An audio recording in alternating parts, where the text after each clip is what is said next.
Clairement, il y a depuis le début du mois d'août une accélération de la circulation du virus. Du début du mois d'août jusqu'il y a à peu près 8 jours, on avait une situation qui, toutes les semaines, multipliait par 2 le nombre de personnes positives pour 100 000 habitants, ce qu'on appelle le taux d'incidence.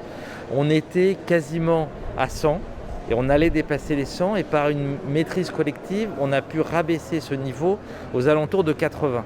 Mais ça reste à un niveau très élevé et donc il faut vraiment collectivement qu'on continue de respecter les gestes barrières. Donc ici c'est l'endroit où on trie les prioritaires et les non prioritaires. Donc on a mis des associations de sécurité civile qui s'occupent de ça. Donc beaucoup partent en voyage, ça c'est du non prioritaire. Dès qu'ils ont des cas ou des maladies ou des symptômes, là ils passent en prioritaire. On n'a que 100 possibilités de non prioritaires. Après il faut qu'ils reviennent le lendemain. Et on passe à peu près 400 personnes dans la journée et ça se passe très bien. Votre carte vitale et une pièce d'identité s'il vous plaît.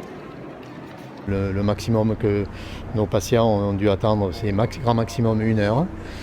Ils auront leurs résultats le lendemain, sous 24 heures. Donc l'objectif est atteint, c'est-à-dire un accès facile au dépistage, un résultat rapide. Notre capacité de test n'est pas dépassée, donc l'ensemble de la population, prioritaire ou non, a son test à J0 le jour même, donc sans aucune difficulté.